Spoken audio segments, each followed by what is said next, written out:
안녕하십니까. 2023년 국가직 해설 강의를 맡게 된 강세진이라고 합니다.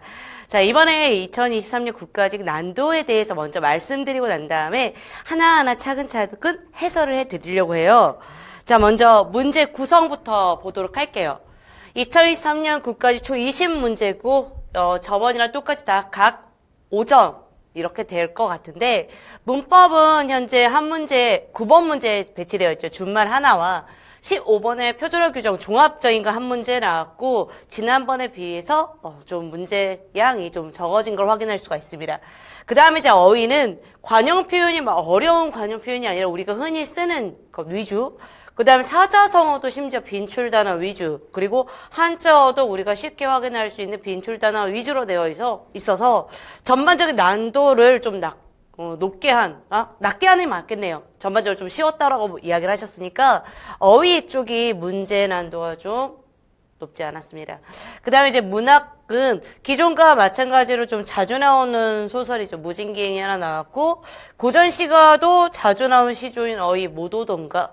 그 다음에 현대시는 여러분은 좀 낯설지 모르겠지만 수능 쪽이나 내신 쪽에서는 좀 자주 등장했던 매미.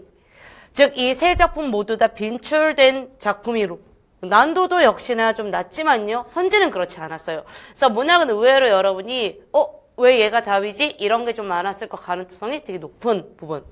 그 다음에 이제 독서인데, 독서 지금 보시면 문제 양이 상당히 비중이 높죠. 9문제 정도가 되었고, 언제나 출제를 한 독서 순서인데, 순서가 좀 복잡하지 않은 좀 3단계 정도가 출제가 되었으며, 얘가 좀 특이점이 사실상 8번이, 왜냐면 가나 빈칸 추론으로 넘어갔다는 소리는 너의 이해력을 묻겠다는 소리랑 똑같고요.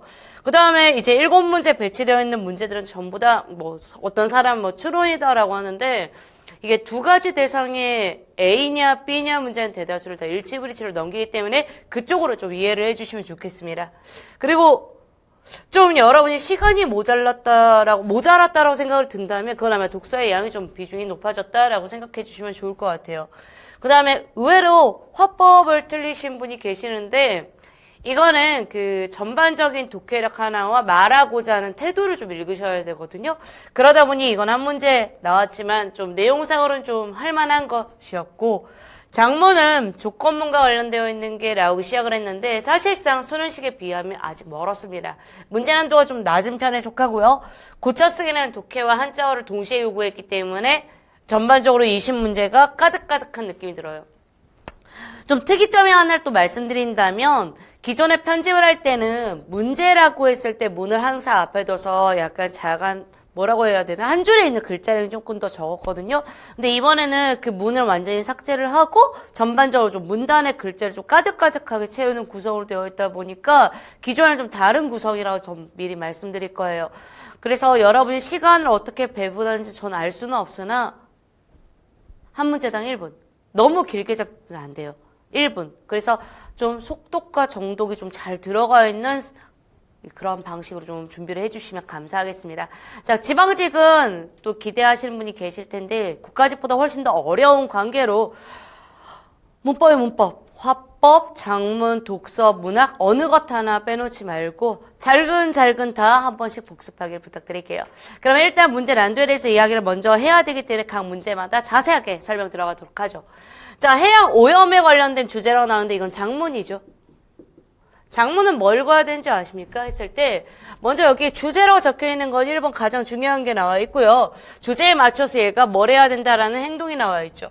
다시 말해 내용에 대한 이해력이 하나가 필요해요. 그 다음 두 번째가 눈에 보이는 표현 양식 서리법 하나와 눈에 보이는 형식 비유법 하나예요. 비유법은 숨겨져 있을 가능성이 제일 높고요. 그래서 의외로 서리법을 먼저 찾았어야 돼요. 그래서 문제를 풀었다면 1번과 2번이 아닌 3번과 4번에 있는 그랬을까요? 그 다음에 여기에 되지 않았을까요? 부터 진행을 해야 되고, 조금 더 고난도 문제를 들어가면 물음표도 사라져요. 그래서 여러분이 문맥을 읽어서 문제를 풀어야 될 때가 있으니까 이거는 있으니까 진행을 하도록 하고요. 다음에 해당 여름만 되면 피서객들이 마구 버린 쓰레기로 바다 몸살을 앓는다라는 해양 오염에 맞춰서 글을 읽으셔야 돼요. 그 다음에 자기 집이라면 이렇게 함부로 쓰레기 버렸을까? 문제점 지적을 했고, 피서객들의 양심이 모래밭 위를 뒹굴고 있다라는 거에 비유적 표현 나와 있으며 자기 쓰레기는 자기가 집으로 되돌아가도록 합시다 해서 방식까지 확인했으니 여기 외에는 정답이 골라질 수가 없어요. 그럼 이런 장문의 조건 문제는 소거법이에요. 최대한 빠르게 찾고 확인해야 될 거 읽고 주제 맞춰서 읽고 표현 양식 확인하고.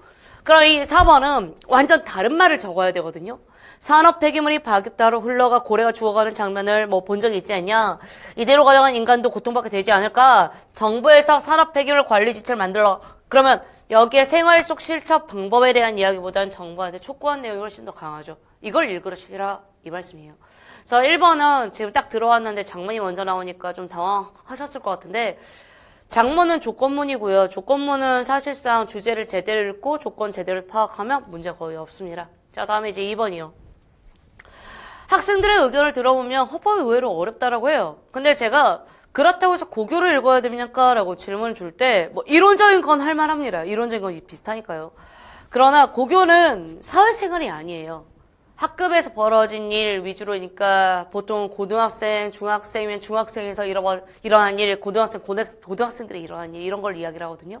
근데 이거는 성인을 대상으로 하다 보니까 성인 사회생활 이야기를 주로 해요.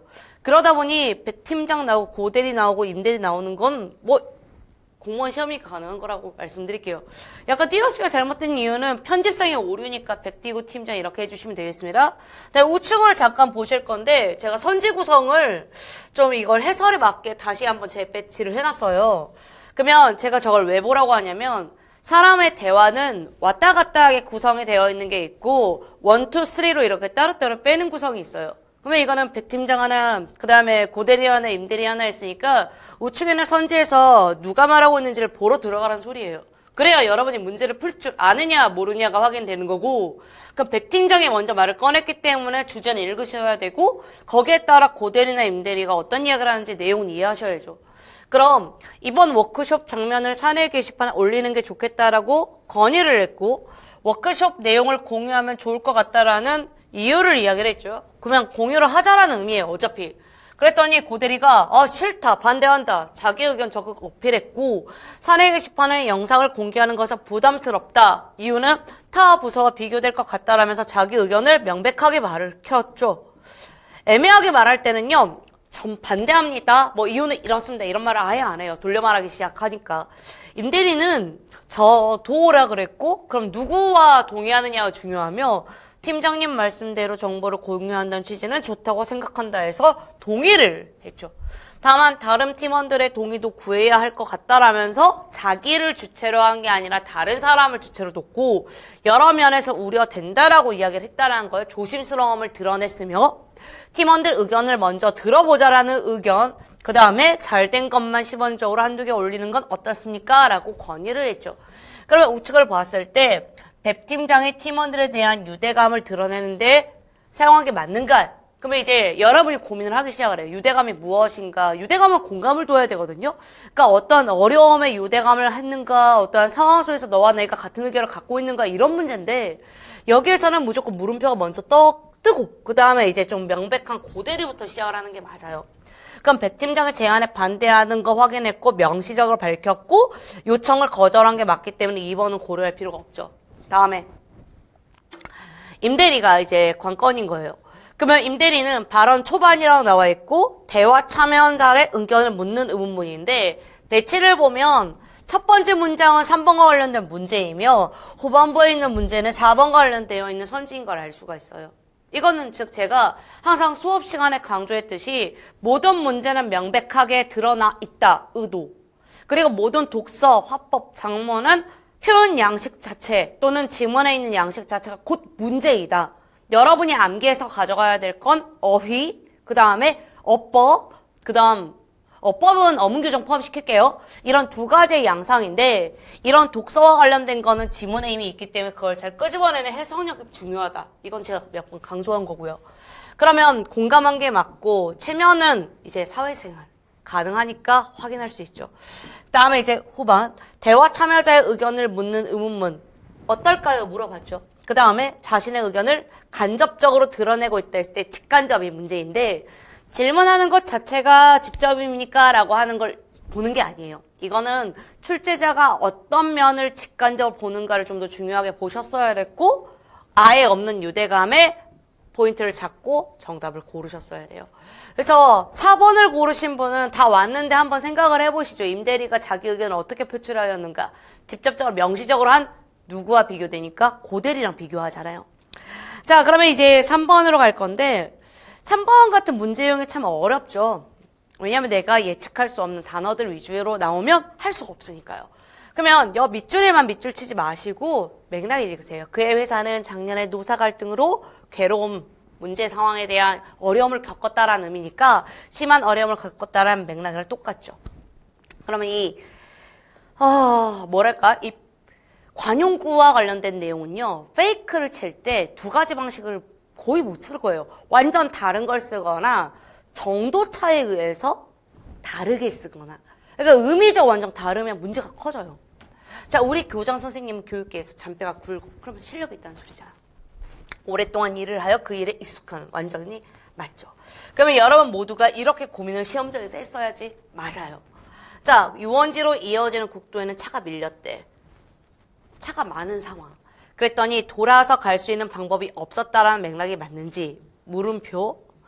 그분은 세계 유수의 연구자들과 어깨를 나란히 하는 애 비슷한 지위나 힘을 갖는 게 맞는지. 그러면 해당 입추의 여지가 꽉 막혀서 더 이상 나갈 데가 없는가, 들어갈 한 추의 그 자리도 없는가, 아니면 돌아설 방도가 없는가 완전 다른 말이에요.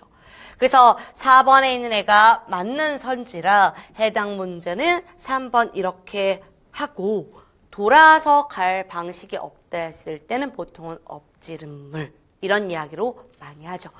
자, 해당 3번이 생각보다 문제 난도가 어렵지 않았어요. 제가 여러분께 항상 하는 말이 있죠. 여러분 이 시험은 그냥 경쟁률에 의해서 뭐 20대 1을 통과하면 되겠죠? 이런 문제가 아니에요. 100명을 뽑는다고 하면 100위 안에 들어야 합격이에요. 104, 105 필요 없어요. 그래서 제가 이거는 수능이 아니에요. 이거는 학불합을 나누는 문제예요. 그래서 거기서 어휘나 문법이 쉬워지면 본격적으로 무슨 싸움이다? 독서를 다 맞으셔야 돼요. 문학을 다 맞으셔야 돼요. 심지어 어휘가 쉬우면 얘도 맞히셔야 돼요. 다 맞히셔야 돼요. 자, 우추의 4번이요. 그러면 이런 순서 문제는 실수 하나도 용납할 수가 없는 거예요. 근데 이건 맥락을 읽는 문제거든요. 순서의 요령을 찾는다? 요령은 있어요. 예를 들어 나의 이제 그런 상황 이런 건 읽어내야죠. 그 다음에 다에 어디냐면 그런 노력.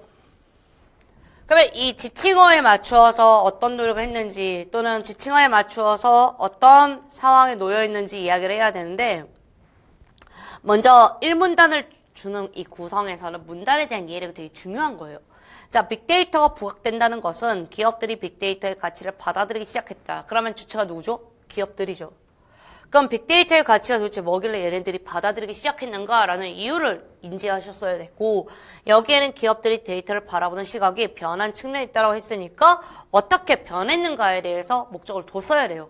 그러니까 이 문단은 1문단에 내가 내용 다 줬어. 네가 이 내용에 따라서 어떻게 변화됐는지 확인해서 문제를 풀어줘. 대신에 적절하게 그런 데와 적절한 애 그런 애 맞추어서 문제를 풀면 더할 나위 없을 것 같아.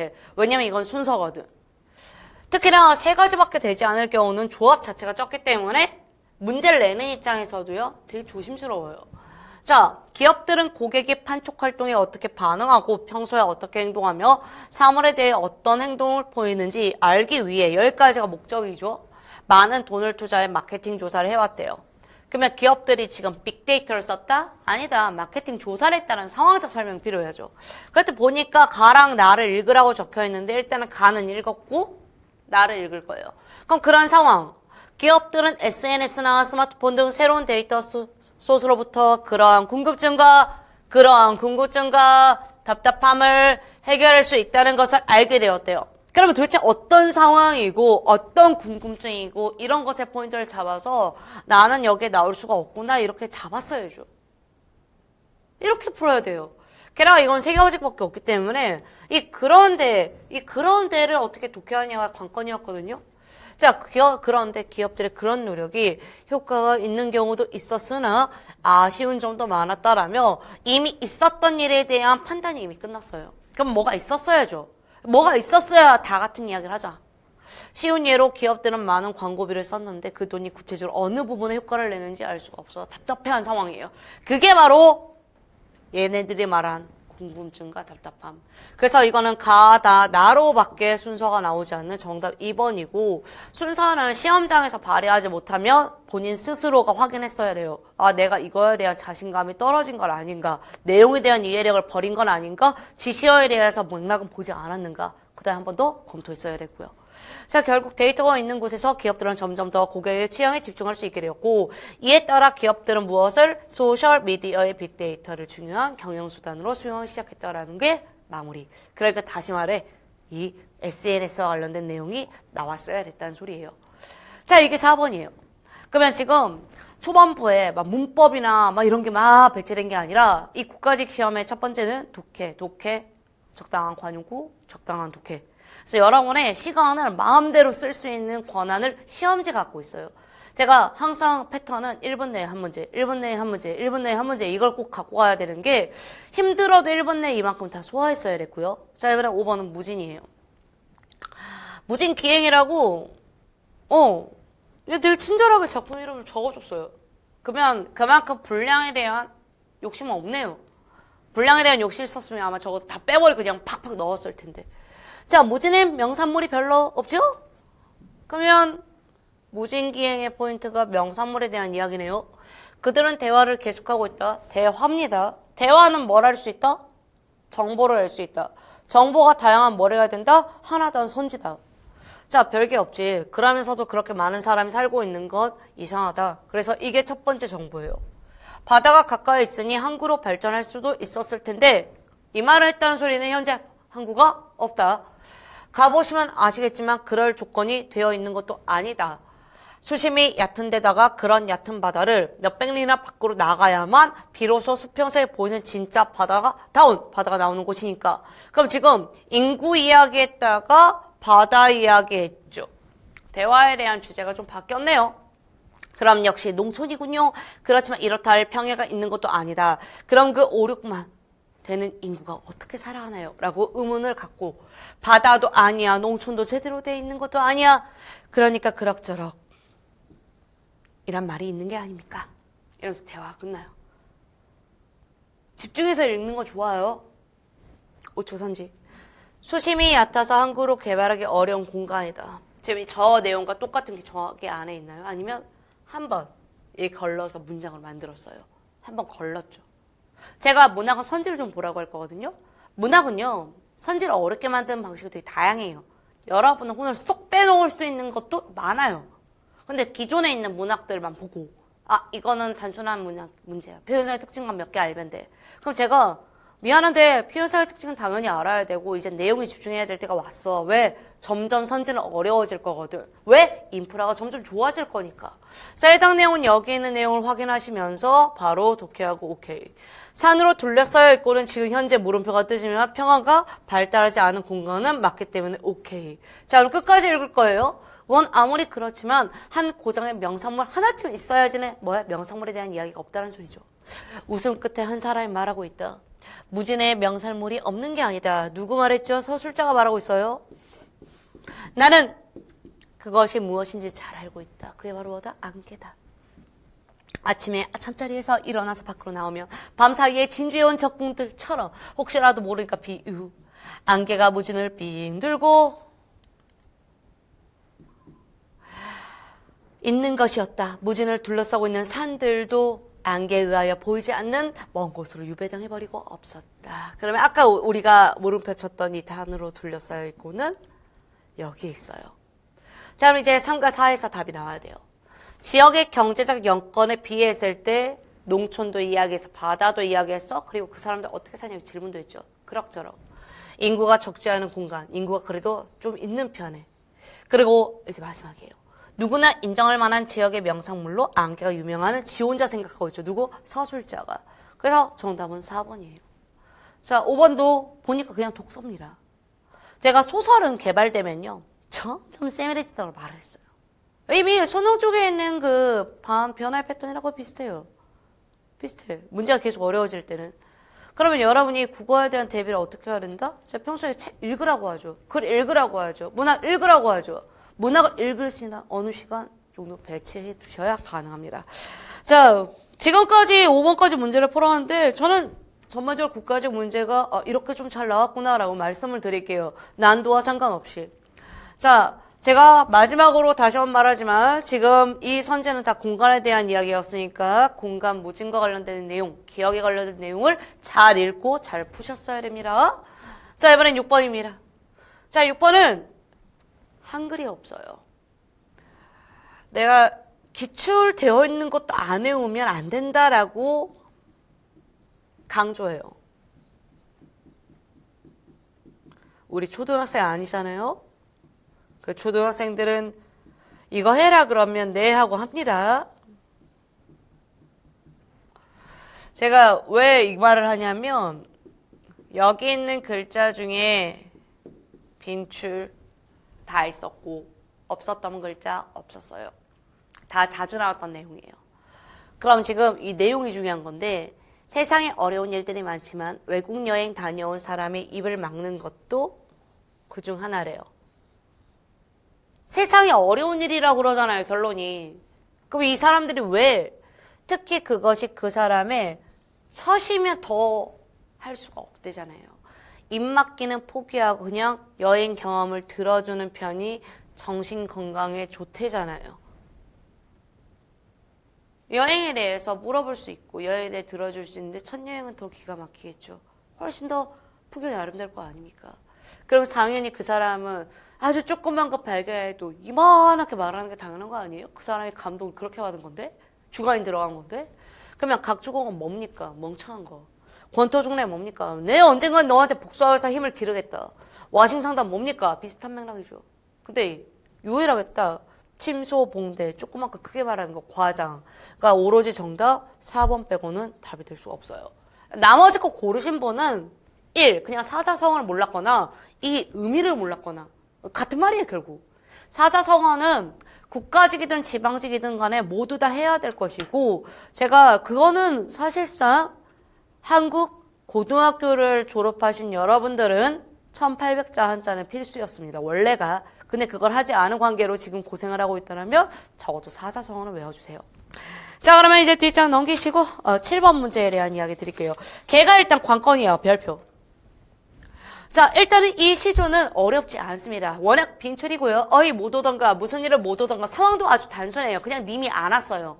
그때 이미 안 온 상황을 상상을 했더니 니 오는 길에 무쇠로 성을 쌓았는가 뭐 말도 안 되죠. 무쇠로 성을 쌓으면 야 난방이 안 돼. 불로 뒤져봐. 그냥 달궈지겠지. 그냥 죽는 거야. 근데 그만큼 이 사람은 답답한 거야. 무쇠로 성을 쌓고 성 안에 담을 쌓고 담 안에 집을 짓고 집 안에 뒤져 놓고 뒤져 안에 괴를 놓고 거기 안에 너를 결박하면 이건 사건이자 스릴러로 바뀌지 장르가.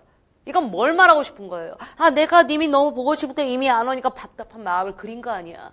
그런데 이제 쌍배보 외걸쇠에 용거부 자물쇠를 수기수기 잠갔더냐? 그래서 안 오는 거냐? 라면서 답답한 마음을 다시 한번 그리죠. 자, 한 달이 30날이래. 그러면 누가 한 달이 30날인 거 모릅니까? 30일이던 한 달이던 같은데 그 날 보러 올 하루가 없냐고. 하루. 국어를 24시간 중에 1시간의 시간이 없냐고. 그러면 이제 우측. 이건 끝까지 다 읽어야 돼요. 시조가 짧으니까. 동일 구절을 반복했대. 못 오던가 맞는 말. 너에 대한 섭섭한 감정 너무 표출하고 있는가 맞는 말. 그 심지어 너라고 천사라고 이야기했잖아요. 근데 여기서 또 뭐가 다르냐면 날짜 수를 어떻게 대조합니까? 대조는 두 가지가 대상에 대한 의미가 반대여야 되는데 거기에 대한 이야기를 했어야 됐고 다음에 기간이 길다라고 강조하는 겁니까? 했을 때 선생님 추상적 기간에 대한 이야기 할 수 있잖아요. 야, 그럼 맥락 자체 그럼 진짜 더 말도 안 되겠다. 그쵸? 자, 다음에 3번. 동일한 어휘의 연쇄성은 뭐 일시의 특징이니까 알 수 있지만 감정의 기복입니까?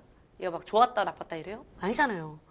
선지를 보라는 의미는 선지에 대한 내용에 대한 이해력을 요구했다는 거예요. 자, 단계적으로 공간을 축소했다라는 거 뭐 인정할 수 있어요. 점층 어찌됐든 간에 얘가 강조하고 있는 축소법을 갖고 있기 때문에 공간에 대한 축소예요. 특히나. 근데 너를 만날 수 있다는 희망 따위는 없습니다. 너 거기 뒤주에 갇혀 있어 나를 못 만나오냐? 이건 못 만나겠다는 소리를 더 강조하기 위한 거 아닙니까? 그래서 선지 각각이 갖고자 하는 의미가 너무 명백하기 때문에 여러분은 이렇게 잘 소거해서 정답 1번으로 해야 되는데 이번 시험의 오답률을 거의 상위권에 차지하고 있는 문제예요. 저는 그래서 확신했어요.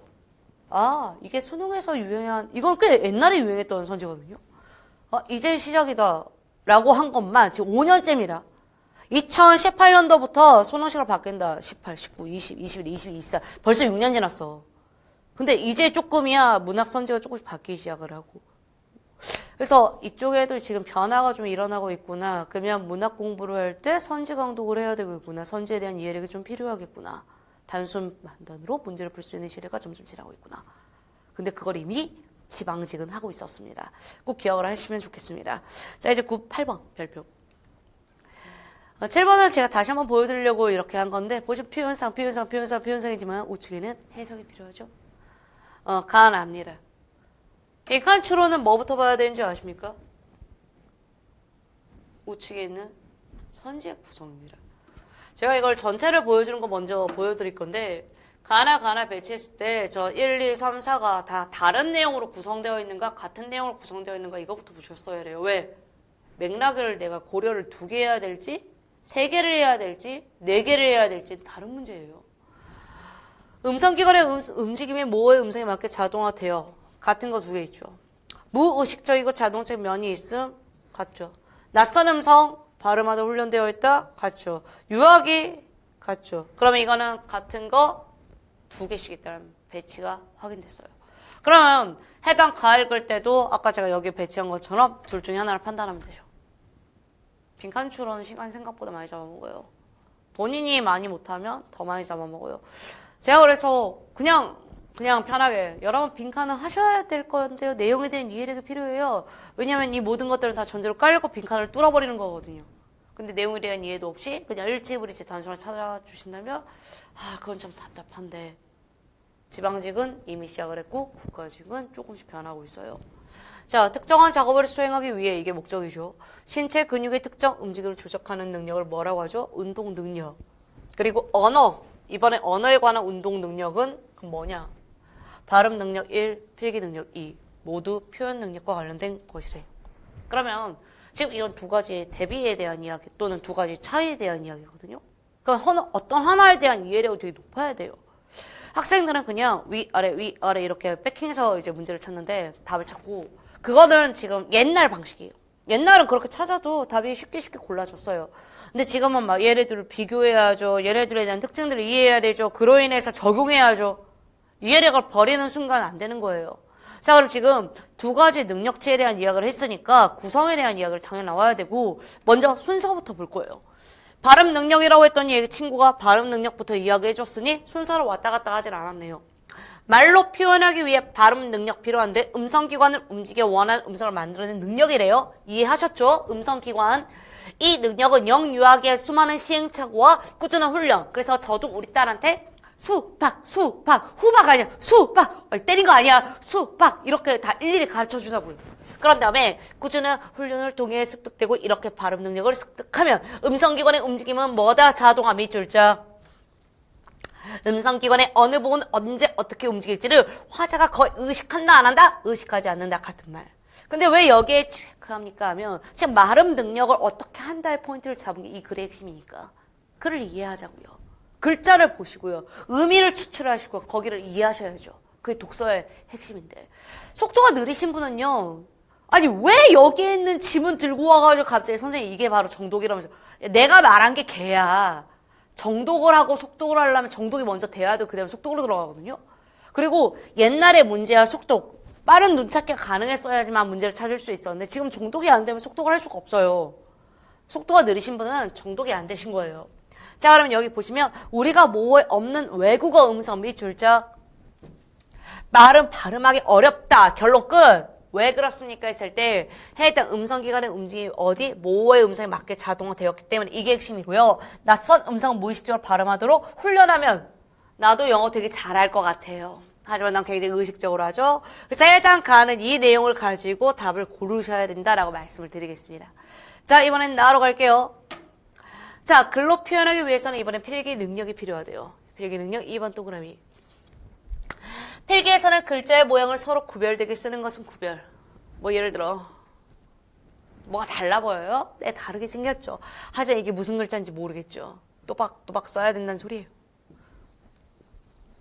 그 수준을 넘어서서 쉽게 알아볼 수 있는 모양으로 보다 잘 쓴다.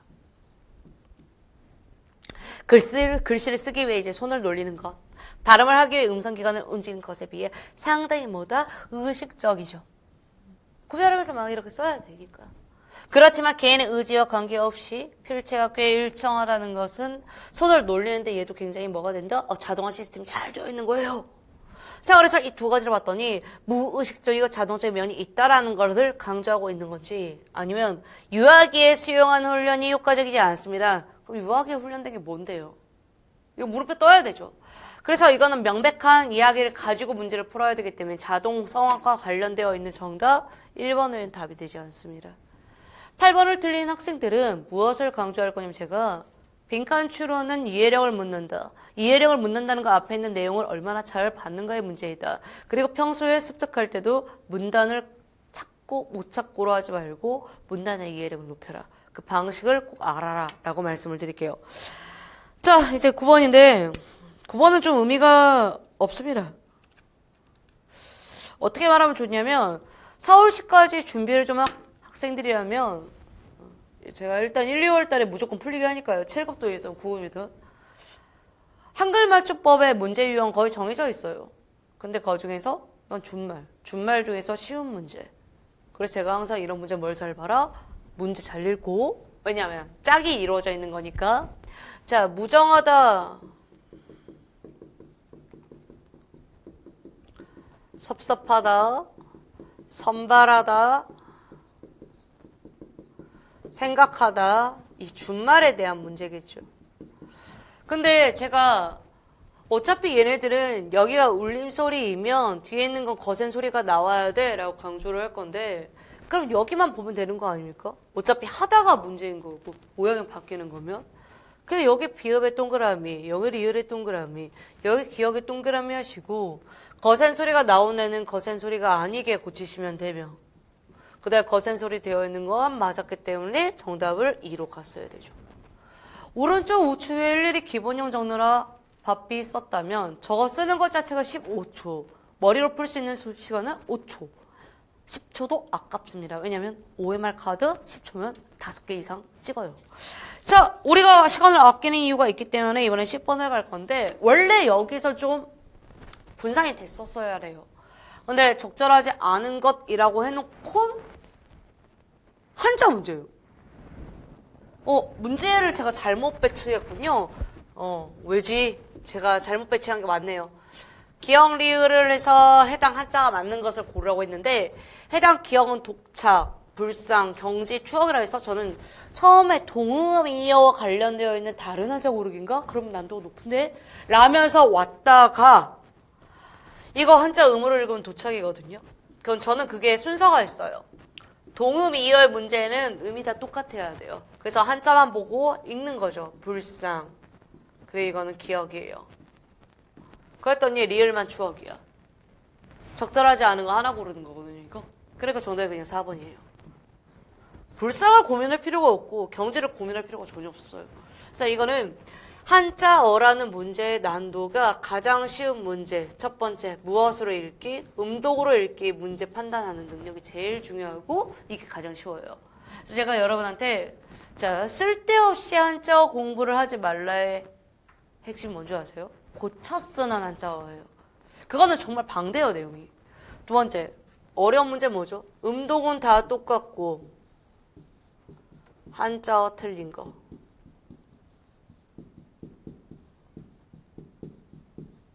세 번째, 더 어려운 것도 있어요. 음은 다 똑같네. 한자어 고르기. 이거는 의미를 생각해도 못 골라요. 왜냐면 그러려고 내는 문제라서. 그래서 이 한자어 문제 유형 중에 음독이 가장 쉽기 때문에 10번은 쉬운 유형을 냈어요.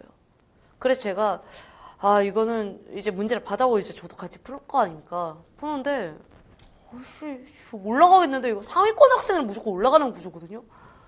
그랬더니 역시나 다르지 않았습니다. 예측은. 학생들을 대다수의 시험 문제를 보고 점수가 확실히 올랐어요.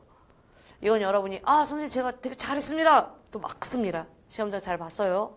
근데 합격은 상대방과의 경쟁이라서 같이 오르면 안 돼요. 그래서 그 부분이 조금 걱정이 되고 여러분이 이번 국어 시험보다는 다른 쪽 시험에 한 번 더 배치 확인해 보시고 영어, 국사 각자의 전공 과목들 한번 좀 검토가 좀 시급하지 않을까 싶습니다. 지방직을 또 앞둔 학생들을 위한 조언이고요.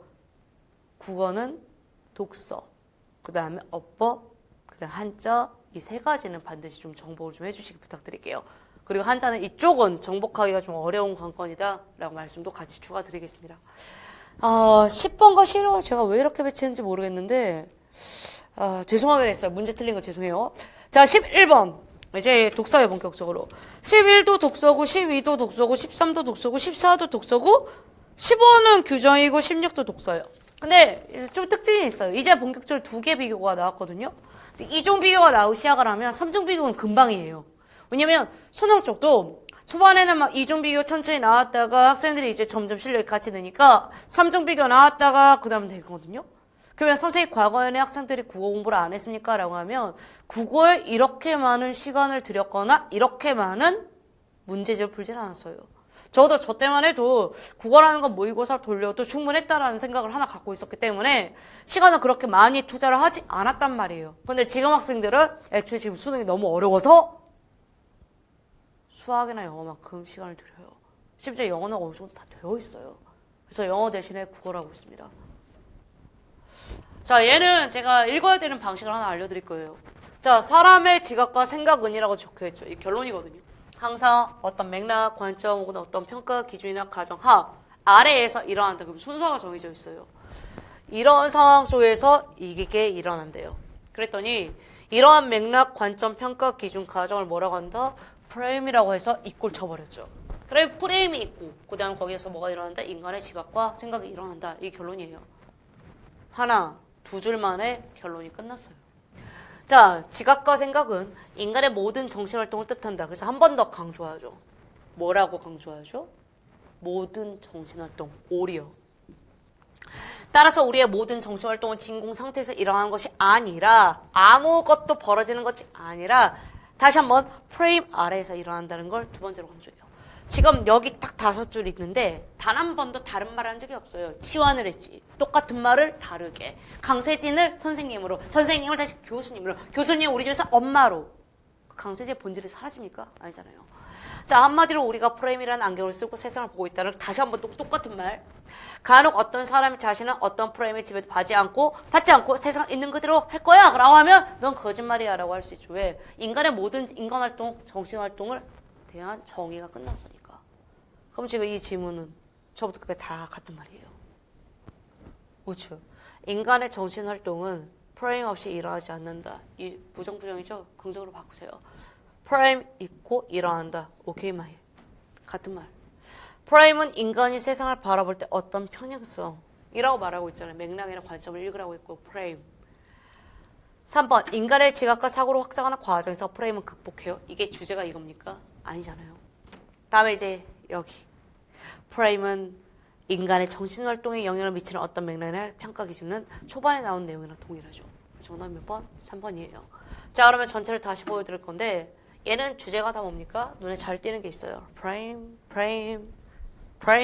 그 다음에 프레임. 키워드가 정해져 있는 거예요. 왜? 키워드가 하나가 있는 지문이니까. 여러분들은 선지를 볼 줄 아느냐라고 제가 몇 번이나 말할 거예요. 선지를 볼 줄 알면 문제를 간파하는 능력이 확 올라와요. 프레임만 물어봤어요. 프레임만 이야기하겠죠. 그러면 적절하지 않은, 당연히 아는 건 해당 프레임에 대한 이야기를 하지 않은 것만 정답일 수밖에 없는 거예요. 자, 이번에는 12번으로 갈 건데 이번엔 두 가지 비교예요. 자, 똑같이 그 초반에 있는 세 문장에서 이미 끝난 거예요. 모든 지문은. 자, 전 세계를 대표하는 항공기라고 적혀 있어요.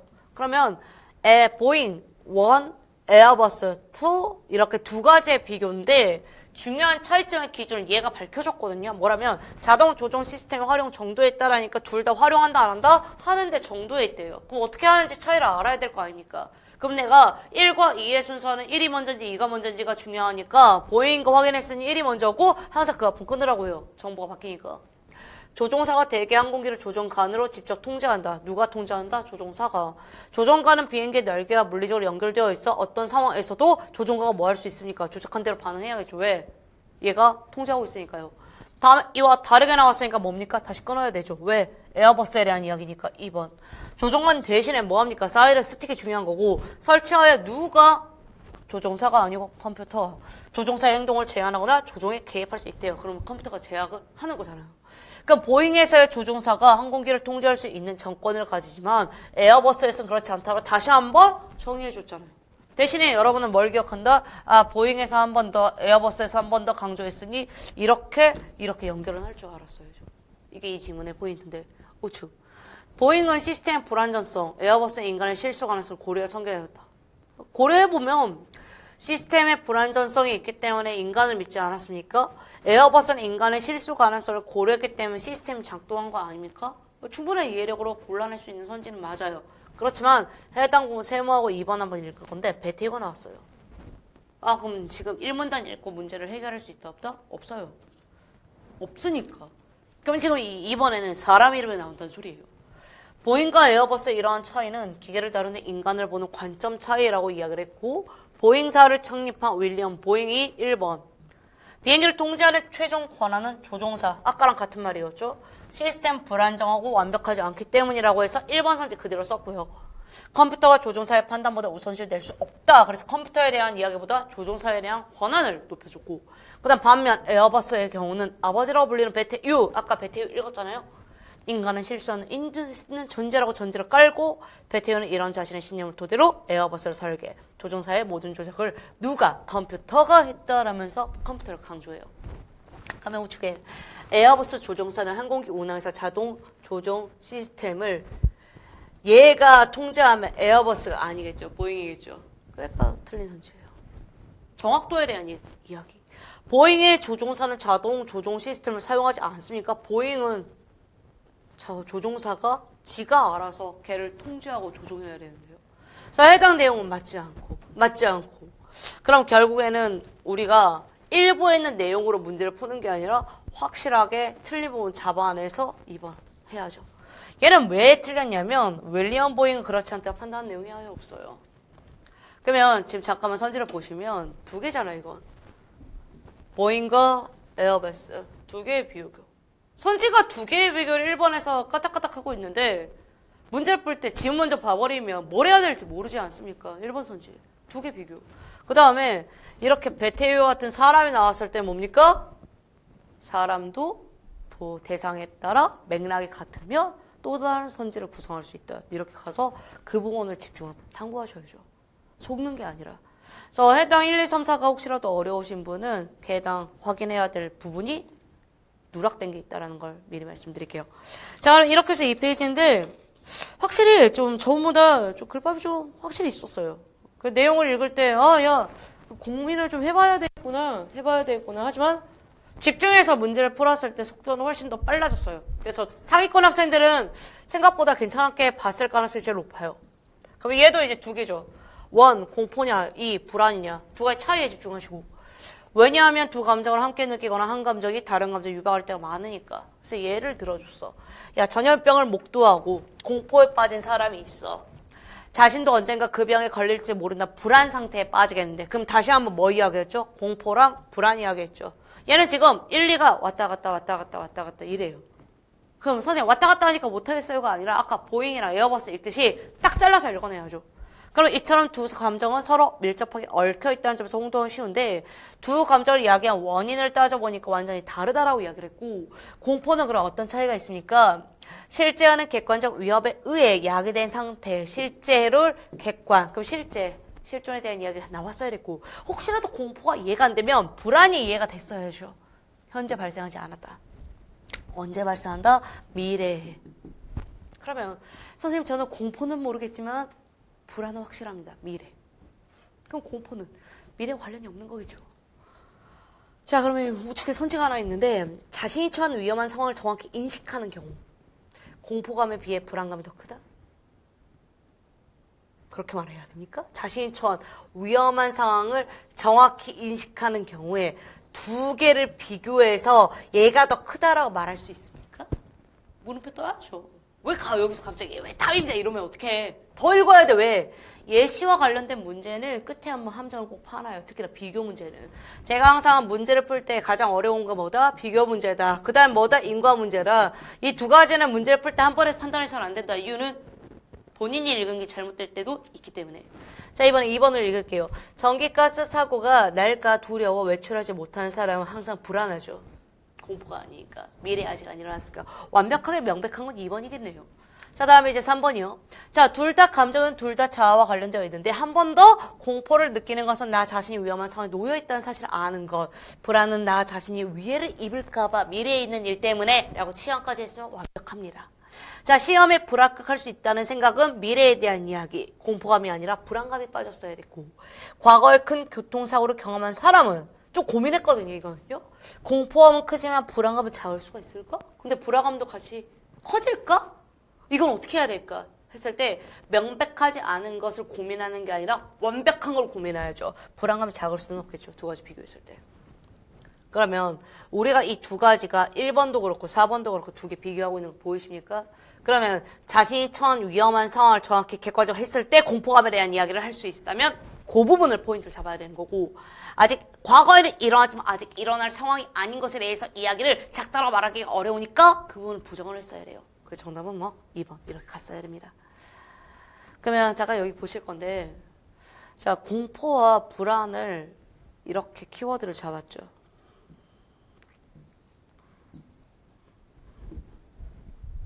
이 13번은 1번과 4번 선지가 굉장히 여러 개 의미를 준 거예요. 두 개를 비교해서 정확도를 높이려면 뭘 해야 된다? 두 개 비교해야 되는 객관적 정보가 필요하다. 자, 이번엔 14번을 할 건데, 처음에 전 읽었을 때 수능 문제인 줄 알았어요. 똑같은 내용이거든요, 이거. 자, 과학혁명 이전.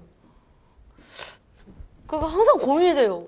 지금 여기에 나와 있는 몇 가지 지문들은 실질적으로 예전에 막 교육청에서 나온 지문, 뭐 여기에 뭐 수능에서 나온 지문들도 좀 덜어 있거든요. 이걸 적중이라고 할 수 있나? 고민됩니다. 근데 여러분들한테 적어도 이제 천체 나오기 시작했다라는 키워드는 알려드릴게요. 천체는 정보에 대한 객관적인 판단도 되게 중요하고요. 천체는 문제가 어려워지기 시작하면 인과성을 물어요. 뭐가 먼저냐, 뭐가 나중이냐. 그러면 이제 내용이 굉장히 복잡해지는 걸 같이 알고 계세요.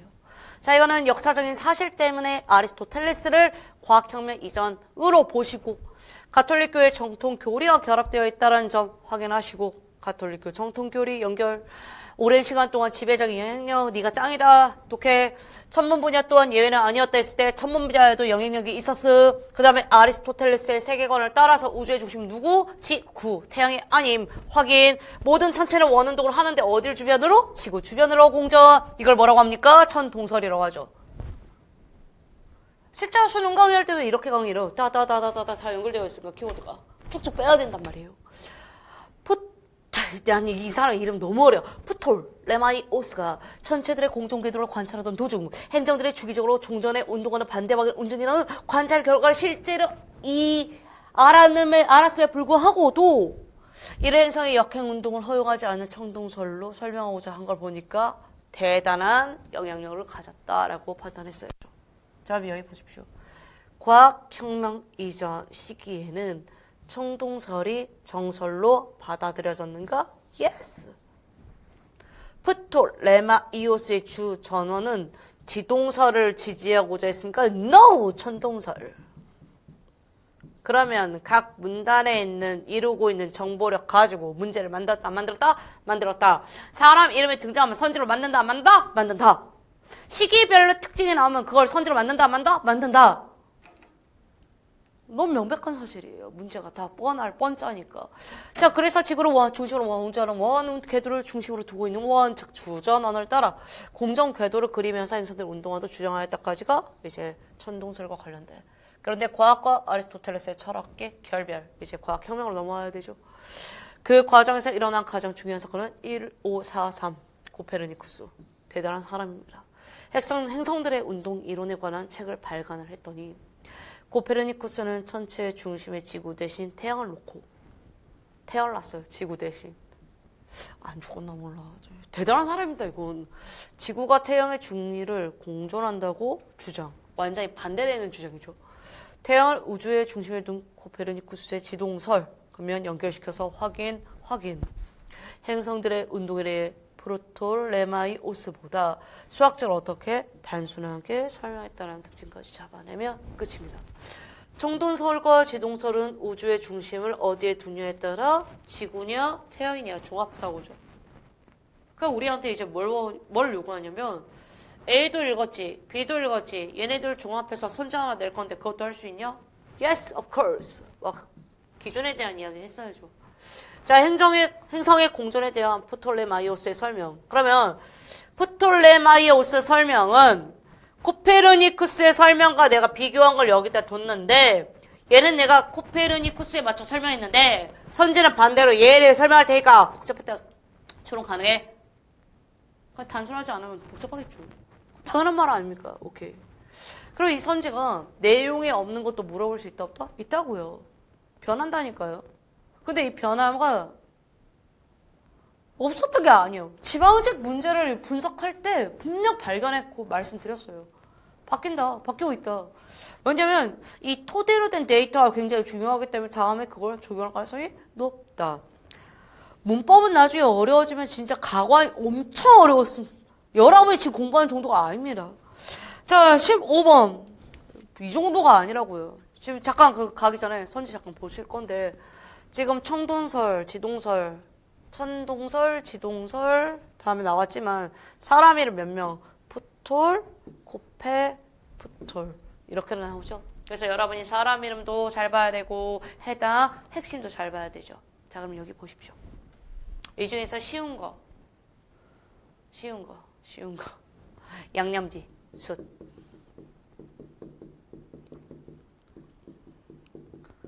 거센 소리 나면 위. 내가 이건 매번 강조했고 솔직히 쉽지 엄청. 이거랑 얘 문제인데 여기 어차피 틀린 거 알잖아요. 의뢰가 틀린 거고 의뢰가 맞는 거고. 그래 아지랑 이걸 딱 고쳐서 문제를 풀면 되겠죠. 그거 정답 몇 번? 4번. 그럼 15번은 약간 좀 허탈해요. 많이 허탈해요. 이거 진짜 지금 준비하신 분은 아시거든요. 선생님 제가 이렇게까지 외웠는데 이게 이거 나오면 뭐 이걸 내가 1개월 공부한 애랑 6개월 공부한 애랑 뭔 차이입니까? 이러면 여러분이 국가직까지 준비를 했는데 국가직이 이게 쉬웠다라고 느꼈다라면 여러분 옆에 있는 친구도 쉬웠을 거예요. 근데 그 대신에 굉장히 빨리 풀었을 거라 생각합니다. 거기에 위안을 좀 받아주세요. 그만큼 열심히 했다는 거 속도가 올라갔다는 소리거든요. 그리고 지방직까지 준비하신 분은 지방직은 안 쉽습니다. 그러면 선생님이 2개월 만에 커버가 됩니까? 했을 때 커버가 안 됩니다. 또다시 준비해야 되는 상황이에요. 그래서 우리가 결국에 가장 어려운 문제까지 커버한 이유는 시험을 끝내기 위해서예요. 그걸 꼭 잊지 말아주세요. 자, 16번. 독서일까요? 장문일까요? 하면 정말 독서라고 할 거거든요. 독서죠. 다 독해 추론인데. 자, 난독을 해결하려면 정독을 해야 된다. 1번. 정독이 뭐냐 그러면. 여기서 말하는 정독은 뜻을 새겨가며 자세히 읽음. 정교한 독서라는 뜻으로 한자가 정독이라고 알려줬으니까 정독이라고 읽어야죠. 얘가 정독이라고 한 번 더 강조했는데 왜 똑같은 거 못 받아 적었습니까? 같은 건데. 바른 독서를 의미하는 무엇과 정독과 소리는 같지만 뜻이 다르죠. 누가 와도 여기 뜻이 다르다라고 적혀있는데 정신 똑바로 차리시고. 그러니까 다르게 읽지만 뜻이 같다면 애초에 다르게 읽었어야 됐죠. 이게 뭔 소리입니까? 이렇게 고치면 안 되고. 무엇이 정교한 것일까? 모든 단어에 눈을 마주치면 제대로 인식하는 거다. 다 이거 다 보는 거야. 실제로 저는 독서할 때 문제를 풀 때 이걸 놓치는 게 없어요. 글자를요. 제가 하고 싶은 말 얘가 다 했어요. 정독의 결과로 생기는 어문 실력이 문해력이에요. 독해력. 그러면 정독할 때 이건 당연히 발을 정자로 고치면 안 되죠. 세밀하게 읽어야 되는데. 결국 독서 속도가 빨라져 빨리 읽기는 속독이 가능해진다. 그럼 자 1번 정독을 해야 되고 2번 그렇게 돼서 연습되면 속독이 가능한 거고. 빨리 읽기는 정독을 전제로 할 때 빛을 발한다고 했고 짧은 시간에 같은 책을 제대로 여러 번 읽을 수 있다. 그래서 한번 제대로 독해한 책을 읽으시면요. 그와 유사한 책을 읽을 때 속도가 계속 올라가요. 아니까 내용이. 그래서 철학 못하는 친구들은 진짜 철학에 대한 지식이 1도 없어요. 과학을 못하는 과학에 대한 지식이 아예 없어요. 그러다 보니까 이제 국어가 아니라 제가 어느 순간 과학 선생 되어 있고 철학 선생 되어 있다니까. 문해력 증가는 정교하고 빠르게 읽기. 정속도에서 일어났을 때 3번. 바꿔야죠. 지금 제일 절 말하고 있는 게 아닌데. 그래서 정답이 3번. 정독이 생활화되면 자기도 모르게 정속도의 경제에 오르게 되고 그런 경제에 오른 사람 뭐든지 확실히 읽고 빨리 이해한다. 자연스레 집중하고 여러 번 읽어도 빠르게 읽음으로 시간이 여유롭다. 그럼 정독이 빠진 속도는 그다? 뭐다? 쓸데없다 이 말을 해야 되는데 갑자기 속독이 빠진 정독은 뭔 소리입니까? 다시 정독하겠다는 소리고. 후반부의 내용에 대한 이해력이 떨어지면 안 되죠. 집중력 싸움, 독서는 집중력 싸움. 자, 절대 잊지 마시고요. 실체봐 잠깐 분위기 전환하죠. 제목을 줬어요. 매미 구름 끝에. 매미.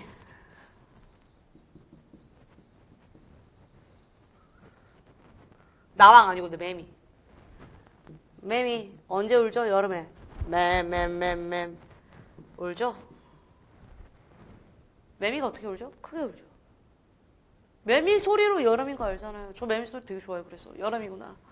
막바지 떼역벽 계절. 한창 매미 울음 청각 이런 거 빼야 되고 한여름 무더위를 그 절정까지 올려놓고 했을 때 굉장히 시끄러운 울음소리 생각하시면 되고 이렇게 다시 조용해질까라고 했을 때 매미를 싹 없애버리면 돼요. 그러면 소리에 대한 고저가 느껴지면서 매미의 존재감이 사라진 걸 확인할 수 있죠. 그 다음에 지금은 아무 기척도 없이 정적이 소리만 쟁쟁쟁 있을 때 굉장히 모순적인 거 확인하시고요. 역설. 천지가 하는 별의별 희한한 그늘의 소리에 멍청이 빨려들게 하거나 했을 때 계속 매미 소리에 맞추어서 이해하시면 돼요. 감상이란 건 여러분이 막 이게 내용이 재밌어 이런 게 아니라 지금 내가 말한 피부색 특징의 뚜렷한 걸 확인하면서 도대체 여름 매미에 관련된 무슨 이야기를 하고 싶은 건가 그랬을 때 소리에 대한 이야기를 하고 있구나. 존재에 대한 이야기를 하고 있구나. 끝이에요. 그럼 왜 근거와 부를 왜 나누세요? 그런 내용이 아니란 말이에요. 그랬더니 얘가 주제의식은 이 안에 알려줬고 러브, 사랑. 어쩌면 그와 같은 것인가 라고 했을 때 바로 연상해야죠. 사랑도 절정까지 막 끌어올렸다가 갑자기 뚝 조용해진다. 그러면 소나기처럼 숨이 차게 정수리 목물로 막 들이붓더니 했을 때 유사성. 얼마 후에 그것이 아무 일도 없었더냐? 뭡니까? 유사성. 맑은 구름만 눈이 부시게 하늘에 펼치기만 하노니. 그러면 이건 주제가 매미입니까? 사랑입니까? 했을 때 사랑이요. 이렇게 튀어나와야죠. 자, 선지를 끌어갈게요. 갑작스럽게 변하는 자연현상. 1년에 있기 때문에 오케이. 감각은 시에서 못 찾기 어렵습니다. 그냥 보이는 게 감각이에요. 시각은 기본적으로 있다. 근데 좀 더 뚜렷하면 청각일 것이다. 좀 더 뚜렷하면 미각일 것이다. 여러분이 문제를 풀 때 청각은 귀를 뚫어놔야 되고요. 미각은 입을 뚫어놔야지 뭐 보여요. 그러면 청각과 시각 그냥 들고 오면 되고 솔과 1, 2부는 이렇게 지워지게 되죠. 자, 소나기가 그치고 맑은 구름이 펼쳐진 것을 통해 이게 1년, 2, 사랑의 속성, 유사성, 유추니까. 그렇게 얘도 맞는 말. 매미 울음소리가 절정에 이르렀다 사라진 직후의 상황을 반어를 드러냈습니까? 역설입니까? 했을 때 반어 따위는 없죠. 정답 4번. 반어가 있다면 그렇지 않다라고 이야기를 해야 되는데 제가 분명 말씀드렸습니다. 반어는 주제의식의 굉장히 뚜렷한 표현으로 그걸로 해석을 해서 진리가 나타나지 않는 이상은 여러분이 잘못 찾고 있는 거예요. 자, 이제 마지막 장입니다. 18, 19, 20.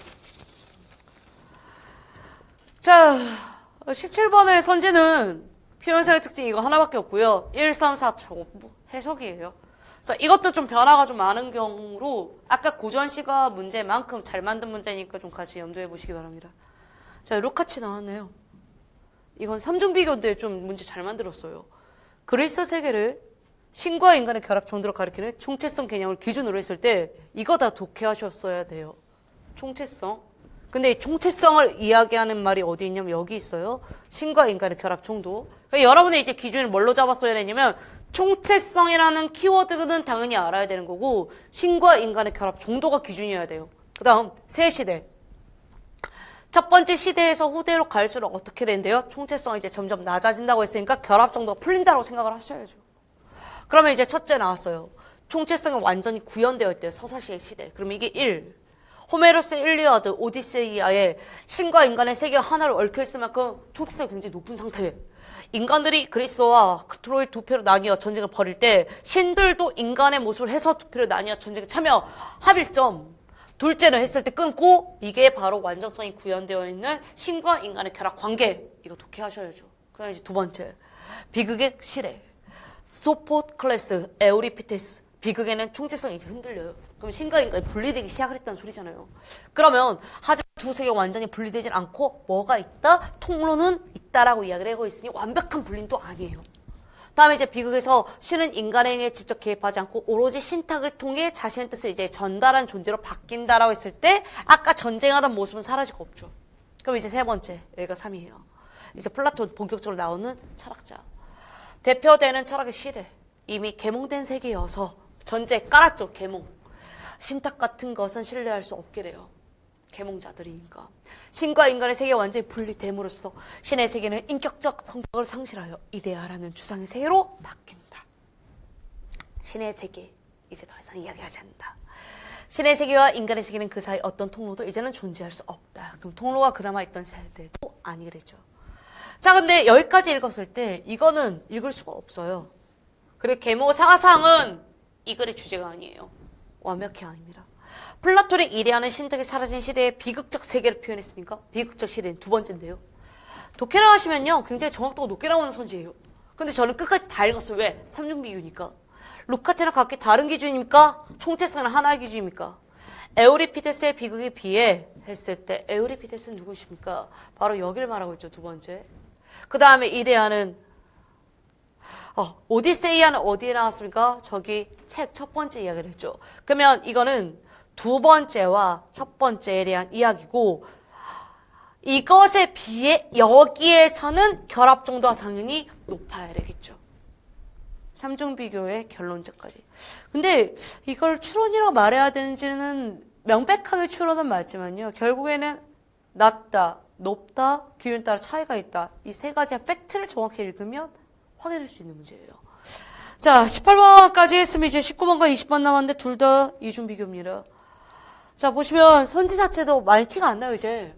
아까는 앞에 막 두 대상이야. 보잉이야, 에어버스야, 보잉이야, 에어버스야 이걸 했는데 뭐가 갑자기 플라톤이나 루카치나 계몽사사나 에오리 사람이 달라져. 이게 뭔 내용인지 모르겠단 말이야. 그게 바로 삼중비교예요. 삼중비교의 기본이니까 골교니까 알아두시고요. 자, 목류로 꿈에서 놀다 온 기록이라는 뜻으로 어떤 인물이 꿈에서 과거의 역사적 인물을 만나 특정 사건에 대해 견해를 듣고 현실로 돌아온다는 총체 개념 공통. 이때 꿈을 꾼 인물이 목류자의 역할에 따라 기준. 목류록을 참여자형 1, 방관자형 2 두 가지에 대한 비교. 그러면 참여자형 1 했더니 목류자가 꿈에서 만난 인물들 모임에 초대를 받고 직접 참여하는 게 참여자. 근데 말 그대로잖아요. 참여하고 있다. 방관자. 참여하지 않고 있겠지. 근데 보인가 에어버스가 약간 구조가 비슷하죠. A, B, A, B, A, B, A, B 왔다 갔다 하잖아요 지금. 목류자가 인물들의 모임을 엿볼 뿐 참여하지 않는다. 까지. 그럼 왜 16, 18, 17세기 창작되었던 목류록엔 참여자가 많았대?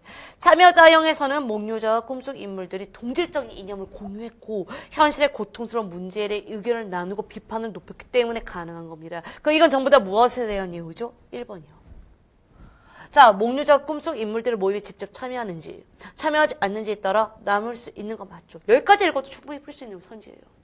자, 17세기보다 나중 시기에 있을 때 현재 17세기 외에는 이야기가 없어요. 이거는 못 풀어요.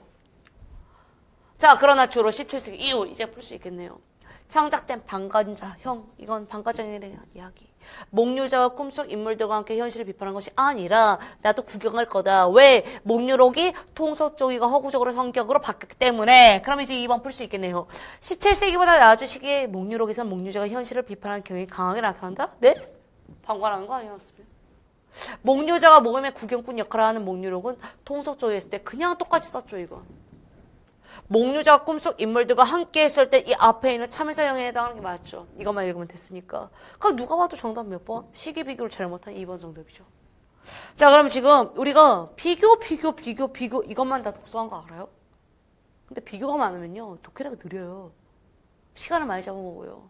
그래서 제가 비교가 많고 독해력을 요구하는 문제가 많이 나올수록 상위권과 극상위권 애들한테는 축복의 문제 유형. 하지만 중위권, 중상위권 애들은 시간이 모자라기 때문에 더 해야 되고 중위권과 하위권은 그냥 문제 못 푸는 사태가 벌어져요. 시간이 없기 때문에. 그러니까 독해력은 길러야 되고 비교는 기본입니다. 이제 마지막 할게요. 그러니까 보면 이거 뻔하잖아. 종합적인 형태. 그 다음에 뭐 여기 참여장이 나왔냐 안 나왔냐 했을 때 두 가지 비교. 근데 목유자 이렇게 나오니까 여러분은 그런 특징들 좀 잘 봐야겠죠. 자, 디지털 트윈. 현실 세계와 똑같은 가상의 세계.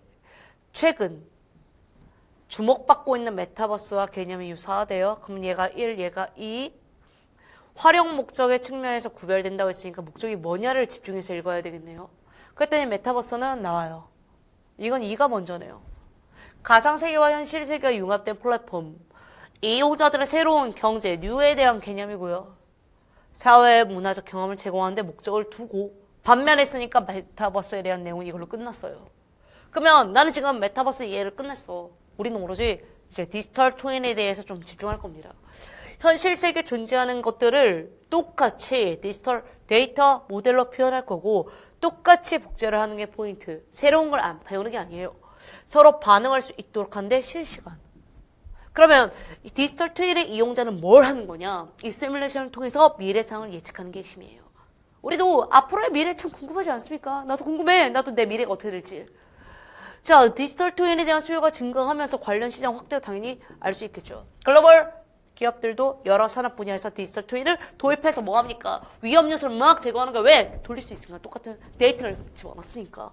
그럼 수익 모델의 효율성을 높이는 게 포인트겠죠. 왜? 이 사람들은 적은 투자에 비해서 많은 이익을 원하니까.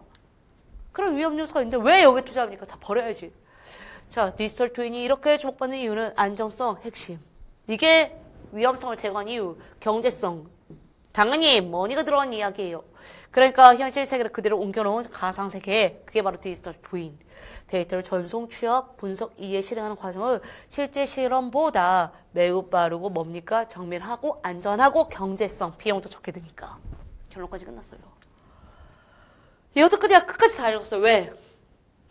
디지털 트윈에 대해서 저만큼 다 때리는데요. 메타버스는 이거밖에 없고. 자, 디지털 트윈을 활용함에 따라 글로벌 기업의 고용률 향상됩니까? 뭔 소리입니까? 갑자기 고용률에 대한 이야기가 왜 나와요, 여기요? 디지털 트윈의 데이터 모델은 현실 세계 각종 실험 모델보다 경제성이 낮다? 경제성이 낮다? 잠깐만요. 물음표. 디지털 트윈에서의 시뮬레이션으로 현실 세계 위험 요소를 찾아내고 방지할 수 있다. 완벽하네요. 디지털 트윈의 현실 세계 이용자의 새로운 문화? 새로운 문화는 메타버스인데요. 그러면 지금 우리가 이 20번 문제는 3번을 딱 했지만 아까 이거 경제. 이거 뭔 문제 내고 싶어서 이거 낸 것 같아요. 비용 적게 든다 보이시죠? 비용이 적다. 이렇게 잡으면 맞는 말. 근데 경제성이 높다라고 쳐야죠. 그렇죠? 자, 선지라는 건 이처럼 여러분께 페이크를 거는 거예요. 그럼 이건 전부 다 디지털 트윈에 대한 이야기니까 당연히 얘에 대한 정보가 많아야지 선지를 쓸 수가 있어요. 왜? 적절한 걸 고를 거니까. 하지만 그렇다고 해서 선지의 내용이 완전히 막 엇나가거나 그렇지 않고 되게 예매고 세밀한 데에서 하나씩 바꿨죠. 국가직은 이런 특징들을 갖고 있어요. 자, 여러분께 이제 종합해서 말씀을 하나 드릴 건데, 자, 과거에 있는 국가직 시험을 제가 총 2011년도, 2007년도부터 분석을 했네. 7, 8, 9, 10, 11, 12, 13, 14, 15, 16, 17, 18, 19, 20, 22, 23, 18년이거든요. 점점 독서는 세밀해지고 있지만 수능도 분석이 전 다 끝난 사람이에요. 1994부터 2023년까지. 아직 멀었어요. 수능시까지 올라오려면. 일치불이치가 훨씬 더 어렵거든요. 문장이 더 어려워지기 전에 빨리 준비해서 빨리 합격하는 게 관건입니다. 문장이 더 어려워지면 이제 투자 시간을 국어에도 어느 정도 할애하셔야 되기 때문이에요. 단 두 가지 비교는 A냐 B냐의 정보 처리 능력에 따른 거니까 아직 3종 비교 안 갔으니 기호 변경도 안 갔으니 종합 문제도 아니니 두 가지의 비교를 정확히 나누어 머릿속에 한쪽을 정확히 집어넣는 연습.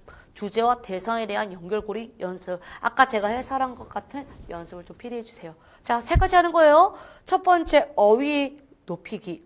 두 번째 뭐 한다? 어법, 문법 놓치지 않기. 세 번째 독해력 기르기. 이렇게 해주시면 앞으로 된 거 확인하실 수 있을 겁니다. 자, 이제 모든 해설은 다 마무리가 되었고요. 저 다음에는 뭐 예고는 할 거예요. 지방직 해설 강의도 열심히 잘 준비해서 올 테니 그때 또 뵙도록 하겠습니다. 그럼 다음 시간에 만나겠습니다. 감사합니다.